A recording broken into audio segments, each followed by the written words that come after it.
شادی کے لیے کوئی اچھا عمل بتائیے، اچھے شوہر ملنے کے لیے کوئی دعا یا وظیفہ۔ یہ کسی خاتون نے سوال پوچھا ہے۔ دیکھو میری عادت ہے میں صحیح جواب دیتا ہوں، ٹھیک ہے، میری عادت ہے کہ میں کوشش کرتا ہوں کہ سیاسی جواب نہ دوں، جو بات صحیح ہے وہ کر دوں۔ تو یہ جو آج کل خواتین کی شادی نہیں ہو رہی، اس کا حل یہ نہیں ہے کہ خواتین وظیفے پڑھنا شروع کر دیں۔ میں ایک دفعہ مسجد میں تھا، وہاں تو ایک خاتون نے وقت لیا کہ ملنا چاہتی ہوں، بہت بڑا مسئلہ ہے، اپنی بیٹی کو بھی لانا چاہتی ہوں، اس کے رشتے نہیں ہو رہا ہوگی، وہ بہت پریشان تھی، میں ٹائم نہیں دیتا کسی کو، لیکن اتنا زیادہ بیچاری پریشان تھی تو وہ آ گئی۔ وہ جب گھر میں آئی ہیں تو میں نے بٹھایا ان کو، میں نے کہا جی فرمائیے۔ تو انہوں نے کہا میری یہ بیٹی ہے، اس کی عمر ہو گئی 30 سال اور رشتے نہیں ہو رہے، بہت پریشان ہوں، کسی نے جادو کر دیا، کسی نے یہ کر دیا، کسی نے وہ کر دیا۔ میں نے کہا کہ آپ کی لڑکی کی یعنی ایجوکیشن کیا؟ انہوں نے بتایا ایم اے کیا ہوا اس نے۔ تو میں نے اس خاتون لڑکی سے، پردے میں تھی وہ، کہیں ایسا نہ ہو میرے خلاف ایک کلپ ابھی چلا دیں گے، وہ پردے میں تھی دونوں، نہیں بھی ہوتی تو یہ ان کی ہیڈ ایک ہے، اگر پردے میں نہیں آتی تو وہ ان کے خلاف کلپ چلانا چاہیے تھا، مولوی صاحب کے خلاف کلپ کی پھر بھی کوئی سمجھ آ رہی ہے نا بات۔ یہ بعض دفعہ ایسا ہوتا ہے بے پردہ خاتون کوئی مولوی صاحب کے سامنے آ کے بیٹھ گئی، اب فوراً لوگ نے کیا کر دیا، کلپ بنا کے یوٹیوب پہ ڈال دیا، وہ بیٹھے، بھائی اس کے خلاف کلپ بنا کے ڈالو کہ وہ کسی مرد کے سامنے بے پردہ ہو کے کیوں بیٹھی ہے، ٹھیک ہے نا۔ مرد کو پردہ کرنے کا حکم نہیں ہے، پردہ عورت کا حکم ہے۔ تو وہ میں نے ان سے، ان کی جو بچی تھی نا، میں نے ان سے کہا آپ نے ایم اے کیا ہوا، ماشاءاللہ آپ پڑھی لکھی ہیں۔ تو میں نے ان کو ایک مثال دی، میں نے کہا مجھے ایک بات بتائیں کہ ایک آدمی میرے پاس آتا ہے اور مجھ سے کہتا ہے یہ دروازہ بند کر دینا، یہیں سے میری اسپیکر میں آواز ریپیٹ ہو کے آ رہی ہے تو وہ تھوڑی سی کنفیوز ہو رہا ہوں۔ تو میں نے ان سے کہا کہ بھائی دیکھیں کہ میرے پاس 50 روٹیاں ہیں اور بندے ہیں 75 یا 100 آدمی ہیں، مجھے کہا جا رہا ہے، بلکہ 100 خواتین ہیں، فرض کر لیں، مجھے کہا جا رہا ہے کہ یہ 50 روٹیاں 100 خواتین میں تقسیم کریں اور اس طرح تقسیم ہو کہ ہر خاتون کے حصے میں ایک ایک روٹی آئے۔ بات آ رہی ہے سمجھ؟ ہر خاتون کے حصے میں ایک ایک روٹی آئے، کیونکہ ایک روٹی سے کم میں پیٹ نہیں بھرے گا۔ تو میں کر سکتا ہوں، میں یا تو، اب میرے پاس 2 آپشن ہے، یا تو میں 50 روٹیاں 50 خواتین کو دے دوں اور باقی 50 کو کہوں آپ بھوکے رہو، یا یہ ہے کہ وہ آدھی آدھی توڑ کے، کیا خیال ہے بھائی، ایک روٹی میں 2 خواتین، بول لینا کوئی گورنمنٹ کی طرف سے پابندی نہیں ہے، ایک روٹی میں 2 خواتین شریک ہو جائیں۔ اب کیا ہے کہ میں جو اصل حل ہے وہ تو نہیں بتا رہا لوگوں کو کہ بھائی یہ ایک روٹی میں 2 خواتین شریک ہو جائیں، یہ نہیں بتا رہا میں، بلکہ میں کہہ رہا ہوں یار روٹیاں 50 ہیں اور میں جب بھی تقسیم کرتا ہوں 50 بیچاری بیٹھی ہوئی ہے، ان کو ملی نہیں رہی روٹی، تو اب میں ان کو وظیفہ بتاؤں کہ آپ ایسا کریں، سورہ مزمل 18 دفعہ پڑھیں، آپ سورہ ملک 15 دفعہ پڑھیں، آپ جو ہے تہجد میں ربنا حب لنا من ازواجنا وذریاتنا قرۃ اعین واجعلنا للمتقین اماما، یہ والی دعا 345 دفعہ پڑھیں، اور چغتائی صاحب کا رسالہ پڑھا کریں افخری، ٹھیک ہے نا، اس میں اور وظیفے ہیں۔ یہ کوئی کامن سینس کی بات ہوگی؟ بھائی ہے ہی نہیں، جب ہے ہی نہیں تو کہاں سے وہ ڈیوائیڈ ہو جائے گا؟ حل یہی ہے کہ اس ایک روٹی میں 2 خواتین بولیں بھائی شریک ہو جائے۔ تو مسئلہ یہ ہے کہ مرد جو ہے نا، مرد، ان نالائقوں نے نکاح کرنا چھوڑ دیے، دیر سے نکاح کرتے ہیں، عیاشی مردوں میں بڑھ رہی ہے، جو نکاح کرنے والے مرد ہیں وہ معاشرے میں تھوڑے ہیں۔ سمجھ میں آ رہی بات؟ ورنہ زنا اتنا پھیل گیا ہے، دوستیوں کا ماحول اتنا زیادہ ہو گیا ہے کہ انہوں نے نکاح کرنا مردوں نے، آپ جائیں نا، میں تو جانتا ہوں 40 50 سال عمر ہو گئی نکاح نہیں کرتے، اور جو نکاح کے لائق ہیں وہ بھی سارے، یعنی جو نکاح کرنا چاہتے ہیں وہ بھی سارے نکاح کے لائق نہیں ہیں، بے روزگار ہیں، کوئی سٹا لگا رہا ہے، کوئی گٹکے کھا رہا ہے، کوئی جو ہے نا صحیح طبیعت کا آدمی نہیں ہے، جبکہ خواتین میں برائیوں کا ریشو کم ہے، چرسی ہیروئن چی عورتوں میں ہوتے ہیں مردوں میں ہوتے ہیں، کیا خیال ہے؟ بے روزگاری یہ عورت کے حق میں عیب نہیں ہے، مرد کے حق میں عیب ہے بے روزگار ہونا، عورت کا تو کوئی عیب نہیں ہے، تو جو بے روزگار آدمی ہے وہ بھی نکاح کے قابل نہیں ہوتا۔ تو تھوڑے لوگ ہیں جو نکاح کے قابل ہیں، اس لیے خواتین کے لیے رشتوں میں مشکلات پیش آ رہی ہیں۔ تو اس کا اصل حل وہی ہے جو بڑا کڑوا لگتا ہے لوگوں کو، کہ بھئی ایک اچھے مرد پہ ایک عورت قبضہ نہ کرے، بلکہ وہ کوئی دوسری عورت، ایک مرد جو ہے ایک سے زیادہ عورتوں کو اپنے نکاح میں لے لے، جو ذمہ دار اور سمجھدار مرد ہیں، پھر وہ برابری بھی کرے، حقوق بھی کرے. بہت سے لوگ کہتے ہیں مرد ذمہ دار نہیں ہے، تو بھائی کیا سارے غیر ذمہ دار ہیں؟ کچھ تو ہوں گے نا جو ذمہ دار ہوں گے. تو یہ جیسے لڑکی والے پہلی شادی کے لیے لڑکے کو پرکھتے ہیں کہ یہ ذمہ دار ہے یا نہیں ہے، تو ایسے ہی دوسری شادی کے لیے بھی وہ پرکھ سکتے ہیں کہ یہ ذمہ داری نبھائے گا یا نہیں نبھائے گا. اور جیسے پہلی شادی میں سلیکشن میں غلطی ہو سکتی ہے، ایسے ہی دوسری میں بھی غلطی ہو سکتی ہے، لیکن اس غلطی کے ڈر سے یہ نہیں کیا جاتا کہ نکاح ہی ختم کر دیا جائے. بعض دفعہ ایسے ہوتا ہے کہ نکاح کا پیغام آیا، آپ نے خوب اچھی طرح چھان پھٹک کے دیکھا بھائی یہ بڑا ذمہ دار ہے، لیکن بعد میں کیا نکلتا ہے وہ نالائق.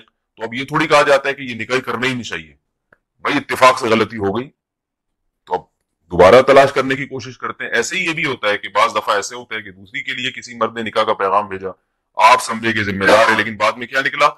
غیر ذمہ دار. تو اب اس کا یہ مطلب نہیں ہے کہ سبھی پہ فتویٰ لگا دیا جائے. تو اصل حل شریعت نے اور اسلام نے یہ بتایا جو میں عرض کر رہا ہوں. جب تک اس کو معاشرے میں فروغ نہیں دیں گے، خواتین کی مشکلات حل نہیں ہوں گی. آپ عربوں میں جا کے دیکھ لو، پہلے تو عربوں میں یہ تصور نہیں تھا سعودی عرب میں کہ کوئی خاتون کی عمر زیادہ ہو جائے یا وہ بیوہ ہو دوبارہ شادی نہ ہو. اب سعودی عرب میں اتنے مسائل کھڑے ہو گئے، لڑکیوں کی عمریں نکلتی چلی جا رہی ہیں. عربوں میں ایسا ہو گیا ہے، حالانکہ یہاں تو جہیز کا رواج بھی نہیں ہے. تو یہ پوری دنیا میں ایک المیہ بن چکا ہے، اس لیے کہ مردوں میں عیاشی بڑھ رہی ہے، زنا پھیل رہا ہے، لڑکیوں سے دوستیوں کا رواج بڑھ رہا ہے، طلاقوں کا ریشو بڑھتا چلا جا رہا ہے. تو ذمہ دار آدمی مارکیٹ میں کم نہیں ہے، شارٹ ہیں. مارکیٹ میں کیا ہو رہے ہیں؟ شارٹ بھی ہیں اور مہنگے ہوتے جا رہے ہیں. جو چیز مارکیٹ میں شارٹ ہوتی ہے وہ کیا ہوتی ہے؟ مہنگی. تو مہنگے ہوتے جا رہے ہیں. تو جب مہنگے ہوتے جا رہے ہیں تو ان کے نخرے بڑھے. کوئی اچھا لڑکا آپ کے خاندان میں ہو تو وہ جب لڑکی نکاح کا لڑکی کے ابا اس سے بات کریں تو وہ اتنی پنچایتیں کرتا ہے نا، مجھے لڑکی ایسی چاہیے، اگر وہ قوم بھی وہی ہو اور شکل و صورت بھی ایسی ہو، بہت زیادہ وہ ذرا سا کھاتا پیتا لڑکا ہو نا، اگر تعلیم اچھی ہے تو اس کے نخرے دیکھیں آپ. وہ کرتا ہی نہیں. تھوڑی سی بھی ٹیڑھی میڑھی لڑکی ہوگی، تھوڑا سا رنگ دبا ہوا ہوگا، ذرا سا وزن زیادہ بڑا ہوا ہے، ایک اسٹینڈرڈ بنایا ہوا ہے بھی اتنے کلو وزن ہونا چاہیے. یہ لڑکوں کی بات کر رہا ہوں. اور لڑکیاں اوٹ پٹانگ مردوں سے شادیاں کر رہی ہیں. میں نے سینکڑوں نکاح پڑھائے ہیں، آپ یہ نہ سمجھے کہ میں ہوائی باتیں کر رہا ہوں. سینکڑوں نکاح پڑھائے ہیں. بڑی اچھی اچھی خاندان کی لڑکیاں جب نکاح پڑھاتا ہوں تو دولہا دیکھ کے میں ڈر جاتا ہوں کہ یار اس کے اتنے اچھے خاندان کی لڑکی کا نکاح اس مکھنچو سے ہو رہا ہے. وہ شکل سے لگ رہا ہوتا ہے لڑکا کہ یار یہ، لیکن لڑکی والے کیا ہوتے ہیں؟ مجبور ہو. کم عمر لڑکیوں کی شادیاں بڑی بڑی عمر کے لڑکوں سے ہو رہی ہیں. پڑھی لکھی لڑکیوں کی شادیاں بالکل جاہل لڑکوں سے ہو رہی ہیں.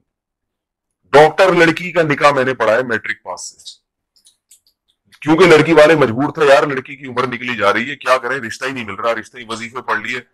تو پھر ایک رشتہ آیا میٹرک والے کا، تو مجھ سے مشورہ لینے لگے. میں نے کہا بھائی گھر بٹھا لو مگر کوئی جوڑ نہیں بنتا ہے.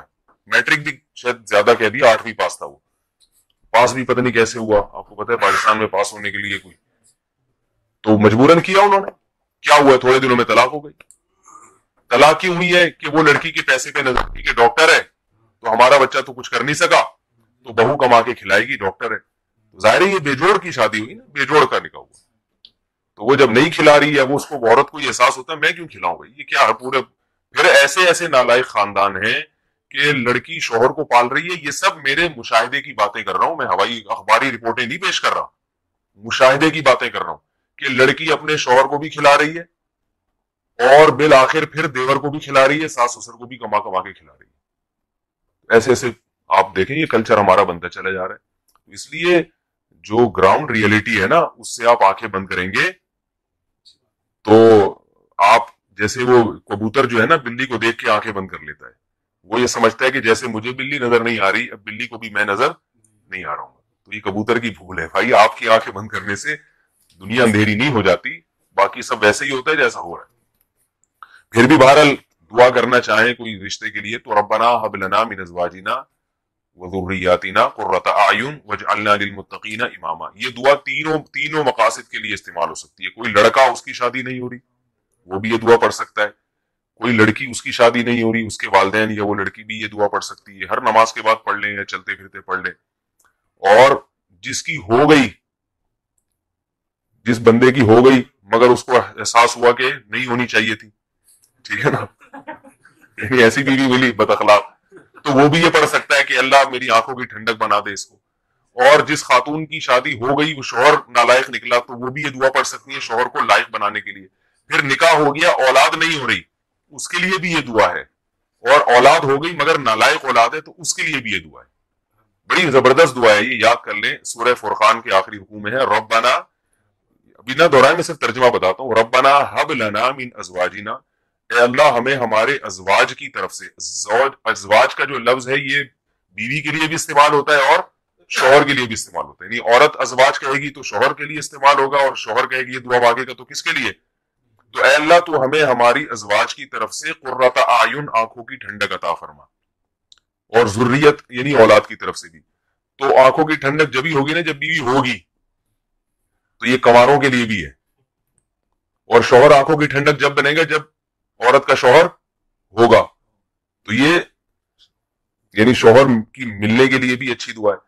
اور پھر شوہر نالائق ہے تو اس کو آنکھوں کی ٹھنڈک اللہ بنا دے اس کے لیے بھی ہے. پھر اس میں ضروریات نیک یعنی اولاد کے لیے بھی ہے کہ اولاد کو بھی آنکھوں کی ٹھنڈک بنا. تو اولاد ہوگی گی تو آنکھوں کی ٹھنڈک بنے گی نا, تو اولاد ہونے کی بھی دعا ہے. اور اولاد اگر بگڑی بھی ہے جو آنکھوں کی ٹھنڈک نہیں ہے, آنکھوں میں اسے دیکھ کے مرچیں لگنا شروع ہو جاتی ہیں, ٹھیک ہے نا, ایسا نالائق اولاد ہے تو اس کے لیے بھی ہے یہ دعا. تو اس لیے یہ سورہ فرقان کی دعا ہے, آخری رکوع میں ہے ربنا هب لنا من ازواجنا وذرياتنا قرۃ اعین واجعلنا للمتقین اماما. اور اس میں کیا ہے, اے اللہ ہمیں متقین کا امام بنا دے. اس کا کیا مطلب, ہمارے ماتحت جتنے ہوں سب نیک پرہیزگار ہوں, کیونکہ ہر ایک کے ماتحت کوئی نہ کوئی ہوتا ہے. تو ماں باپ کے ماتحت کیا ہوتی ہے, اولاد ہوتی ہے. تو اللہ ہمیں پرہیزگاروں کا امام بنا, یعنی ہماری اولاد کو کیا بنا دے, نیک بنا دے. شوہر کہہ رہے میری زوجہ کو کیا بنا دے, نیک بنا دے. تو یہ ساری اس بڑی جامع دعا ہے, اس لیے اس دعا کو مانگنا چاہیے.